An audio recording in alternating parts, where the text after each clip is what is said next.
اعوذ باللہ من الشیطان الرجیم بسم اللہ الرحمن الرحیم السلام علیکم ورحمۃ اللہ وبرکاتہ۔ سامعین مکرم، ہم اپنے درس قرآن کے پروگرام میں حاضر ہیں۔ آئیے آج کے درس کو سماعت کرتے ہیں۔ الحمدللہ رب العالمین والعاقبۃ للمتقین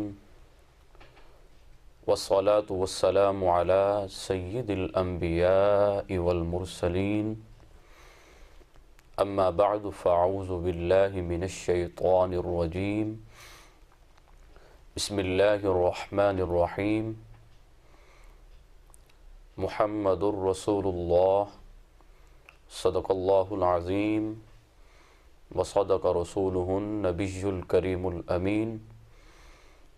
قال اللہ تبارک و تعالی فی شان حبیبہ مخبرا و آمرا، ان اللہ وملائکتہ یصلون علی النبی یا ایہا الذین آمنوا صلوا علیہ وسلموا تسلیما۔ اللہم صل علی سیدنا و مولانا محمد معدن الجود والکرم منبع الحلم والکرم و آلہ وبارک وسلم۔ بندہ پروردگارم، امت احمد نبی، دوست دار چار یارم تاب اولاد علی، مذہب حنفی دارم ملت حضرت خلیل، خاک پائے غوث اعظم زیر سایہ ہر ولی۔ اللہم رب اشرح لی صدری ویسر لی امری واحلل عقدۃ من لسانی یفقہوا قولی۔ مولاي صل وسلم دائما ابدا علی حبیبک خیر الخلق کلہم، هو الحبیب الذی ترجى شفاعته لکل ہول من الاحوال مقتحم۔ یا رب بالمصطفیٰ بلغ مقاصدنا واغفر لنا ما مضایا واسع الکرم۔ صدیق عکس حسن کمال محمد است، فاروق ذل جاہ و جلال محمد است، عثمان ضیائے شمع جمال محمد است، حیدر بہار باغ خصال محمد است، صلی اللہ تعالی علیہ وآلہ وسلم۔ فرشتہ تھا نہ آدم تھے، نہ ظاہر تھا خدا پہلے، بنے ساری خدائی سے محمد مصطفیٰ پہلے۔ وہ دانائے سبل ختم الرسل، مولائے کل جس نے غبار راہ کو بخشا فروغ وادی سینہ۔ نگاہ عشق و مستی میں وہی اول وہی آخر، وہی ظاہر وہی باطن، وہی فرقان وہی یاسین وہی طٰہٰ۔ الحمدللہ ہم آج اپنے پہلے درس قرآن میں حاضر ہیں۔ سامعین مکرم، آج کا درس ربیع الاول شریف کی مناسبت سے ہم نے آقائے نامدار تاجدار مدینہ سرور کون و مکان خسرو خوباں شہنشاہ حسینہ سیاہ لا مکان نازش ہر دو جہاں حضرت محمد مصطفیٰ علیہ السلام کی حیات طیبہ، آپ کی ولادت باسعادت اور آپ کی سیرت مبارکہ پر رکھا ہے۔ انشاءاللہ وقت معین میں اپنی گفتگو کو سمیٹوں گا۔ اللہ تعالیٰ میری زبان پر کلمت الحق جاری فرمائے۔ سامعین مکرم،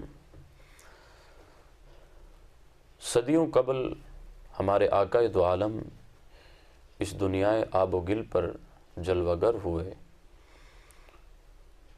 خلقت تو میرے آقا حضور علیہ السلام کی سب سے پہلے ہوئی کہ جب حضرت آدم علی نبینا علیہ السلام ابھی پانی اور مٹی کے مراحل میں تھے، تو اس وقت بھی ہمارے آقائے دو عالم حضرت محمد مصطفیٰ علیہ الصلاۃ والسلام اللہ کے نبی تھے، لیکن آپ کو بھیجا گیا بعد میں، جب 1,24,000 کم و بیش انبیاء کرام علیہم السلام تشریف لے آئے، اس کے بعد حضور آقا علیہ الصلاۃ والسلام کو اس دنیا میں بھیجا گیا۔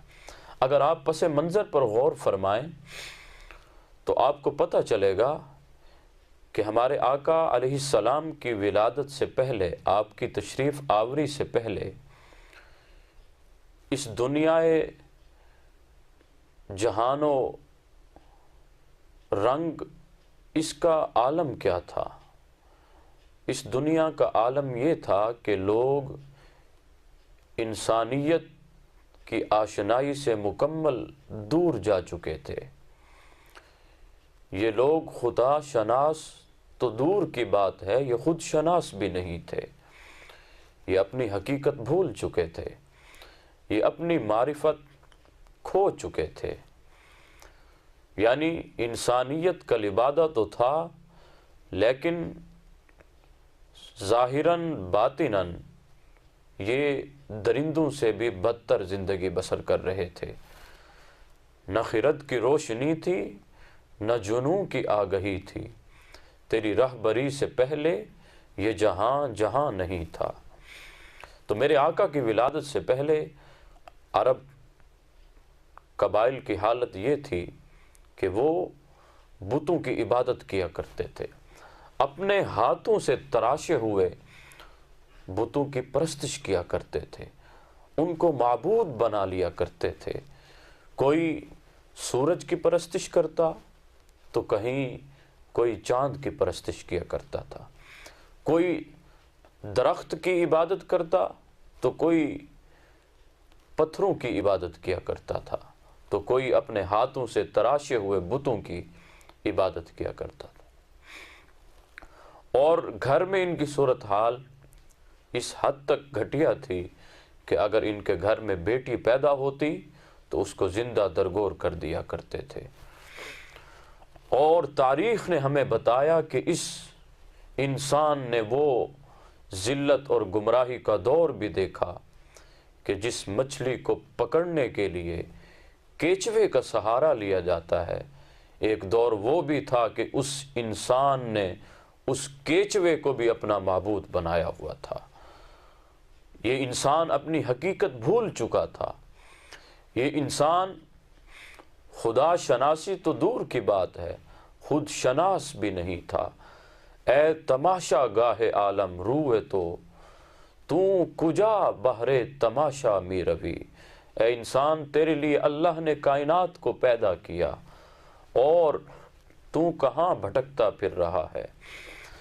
تو حضرات مکرم، ہمارے آقائے دو عالم حضرت محمد مصطفیٰ علیہ الصلاۃ والسلام اس دنیا آب و گل پر تشریف لائے تو آپ نے اس انسان جو انسان پتھروں کی عبادت کیا کرتا تھا اس سے فرمایا کہ اے انسان، اپنی حقیقت کو بھول گیا، اے انسان ذرا اپنی حقیقت کو سمجھ کہ تو پتھروں کی عبادت کرتا ہے۔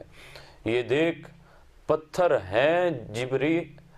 ہیں ابو جہل کے ہاتھ میں، لیکن دیکھ کلمہ مجھ محمد مصطفیٰ کا پڑھ رہے ہیں۔ یہ تو درختوں کی عبادت کرتا ہے، جا میں نہیں بلکہ تو خود ہی کہہ دے کہ تجھے محمد مصطفیٰ علیہ السلام بلا رہے ہیں، دیکھ آ کر قدموں میں گر جائے گا۔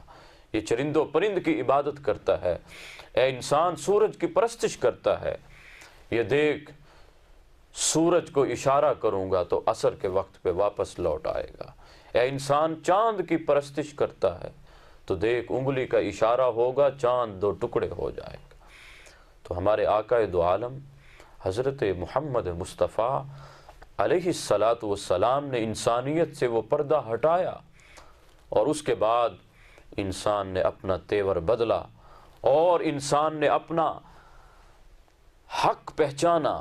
اس کے بعد پھر انسان کی صورت کیا ہے، انسان کی حالت کیا ہے، وہ آپ خود سماعت کیجئے کہ اب انسان کہتا ہے کہ فرشتہ کہنے سے میری توقیر گھٹتی ہے، فرشتہ کہنے سے میری توقیر گھٹتی ہے، میں مسجود ملائک ہوں، مجھے انسان رہنے دو۔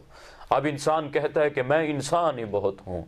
اب انسان کو اپنی حقیقت پتہ چل گئی، اب انسان سے وہ پردہ ہٹ گیا، اب انسان نے اپنے آپ کو پہچاننا شروع کر دیا۔ اپنے من میں ڈوب کر پا جا سراغ زندگی، تو میرا نہیں بنتا نہ بن، اپنا تو بن۔ اب یہ انسان اپنا بن گیا۔ تو سامعین مکرم، میں پوچھتا ہوں کہ وہ حقیقت کس نے دکھلائی؟ وہ انسان سے گمراہی کا پردہ کس نے ہٹایا؟ تو ہر زبان سے نکلتا ہے کہ حضرت محمد مصطفیٰ علیہ السلام نے کروائی۔ تو میرے آقا حضور علیہ السلام اس دنیا پر تشریف لائے، تاریکی ختم ہو گئی، ہر طرف نور ہی نور ہو گیا، ہر طرف اجالا ہی اجالا ہو گیا، ہر طرف روشنی ہی روشنی ہو گئی۔ وہ نبی کہ جس کی آمد کی انبیاء نے بھی خوشخبری سنائی، اور جس نبی کی زیارت کی انبیاء نے بھی تمنا کی، کم و بیش 12 انبیاء نے ہمارے آقا دو عالم علیہ السلام کے امتی ہونے کی بشارت کی۔ بحیرہ راہب بھی تڑپتا رہ گیا، نستورہ راہب بھی تمنا کرتا رہ گیا، یہاں تک کہ ابراہیم خلیل اللہ جب بیت اللہ کی تعمیر کر کے آپ فارغ ہوتے ہیں تو اس کے بعد اللہ کی بارگاہ میں ہاتھ جوڑ کر یہ التجا کرتے ہیں، ربنا وابعث فیہم رسولا، اے میرے مالک اب تو وہ نبی بھیج دے جس کا تو نے ہم سے وعدہ کیا تھا۔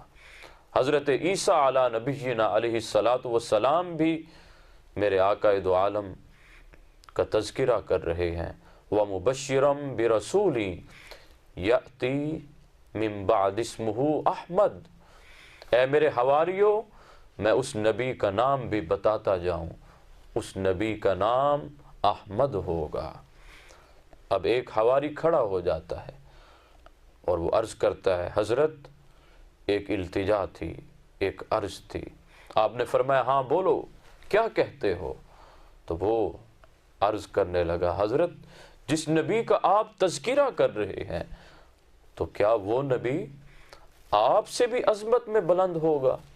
یہاں پر رک کر میں ایک بات کرنا چاہوں گا کہ سامعین مکرم، ہر شاگرد یہ عقیدہ رکھتا ہے کہ میرے استاد سے بڑھ کر کسی کا استاد نہیں، ہر مرید یہی تمنا کرتا ہے میرے پیر سے بڑا کسی کا پیر نہیں، ہر کارکن یہ التجا کرتا ہے کہ میرے لیڈر سے بڑا کسی کا لیڈر نہیں، ہاں ہر بچہ بھی یہ تمنا کرتا ہے کہ میرے باپ سے بڑا کسی کا باپ نہیں، اسی طرح ہر امتی بھی یہی چاہتا ہے کہ میرے نبی جیسا کسی کا نبی نہیں۔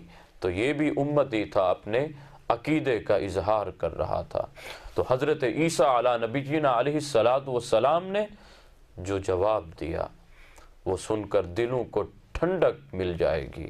حضرت عیسیٰ فرماتے ہیں اپنے حواری سے، اے حواری، تو اس نبی کا ذکر کر رہا ہے، ارے مجھ عیسیٰ کا عقیدہ سن لو، میں عیسیٰ اپنے رب سے یہ تمنا کرتا ہوں کہ اس نبی کا زمانہ ہو اور اس نبی کے نعلین کے تسمے باندھنے کی ڈیوٹی اگر عیسیٰ کو مل جائے تو عیسیٰ کے مقدر جاگ جائیں گے۔